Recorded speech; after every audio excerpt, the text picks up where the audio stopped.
do lid number 5. What you need to know about it is that lid number 5 is thrown upside down.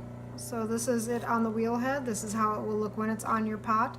It is on a pot that doesn't have a gallery, and it is going to sit on the outside of the rim. So you can see this dotted line is the measurement. So you're measuring from the outside of the rim.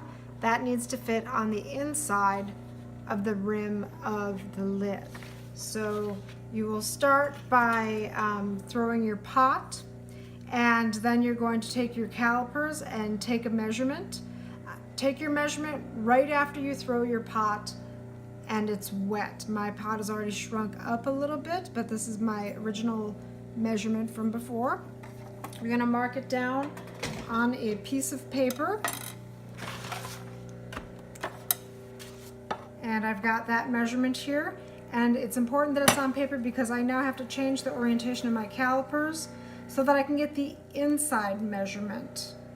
Remember, this is the outside measurement of my pot, but I actually want to be able to measure the inside of the lid. So there, my calipers now match that same measurement, but they're set to go on the inside of a lid.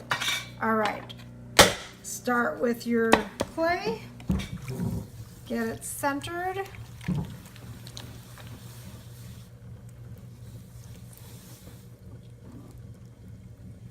Coning up and compressing down.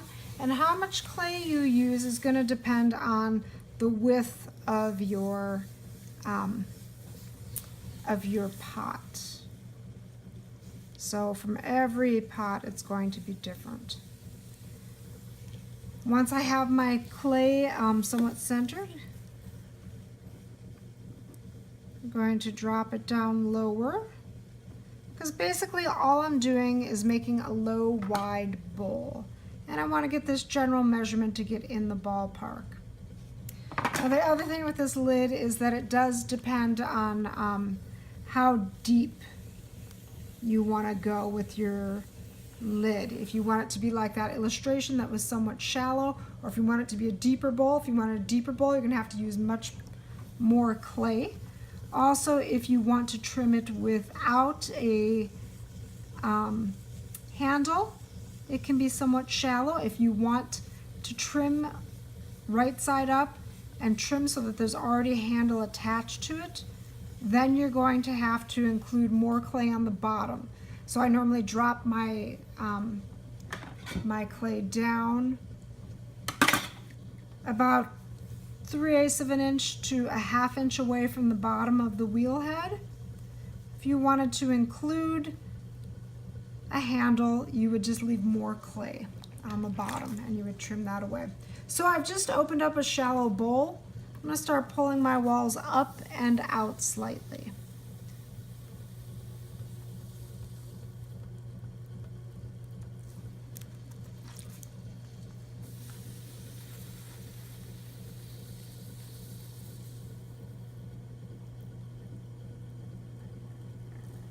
Okay, I'm going to check, take a measurement. Okay, so I've got a little bit of wiggle room there. That's good. Doesn't hurt. I'll slow down a bit. And go back and pull my wall up a little bit higher, but also as I'm pulling, I'm squeezing inward a little bit. That's going to make my opening narrower. Compress that. It's always better to have more clay than not enough. Okay, so that's a little tight. You can see it's actually touching. But one of the things that I want to do is I'm going to cut this rim down because I don't need it to be quite so deep. And go back with my sponge and I'm going to compress this bottom as long as I've got it handy. Check this opening. Okay, now it's pretty snug. But like I said, I don't need my my lid to be quite so deep, so I'm going to cut off just some of this. Set that aside.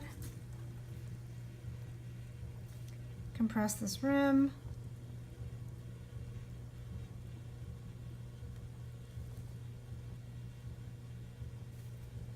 round those corners off.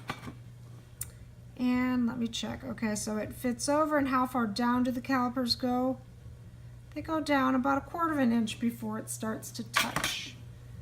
I'm gonna open this shallow portion just a little bit so that it can sit down a little bit lower. There, clean that off. Check this one more time. Fits in there, and it's gonna drop down. Looks like about 1/2 inch or so. Okay, that's it. I'm just gonna clean some clay off of the bottom. And I'm gonna set this aside to stiffen up to leather hard. And at that point, I will trim it.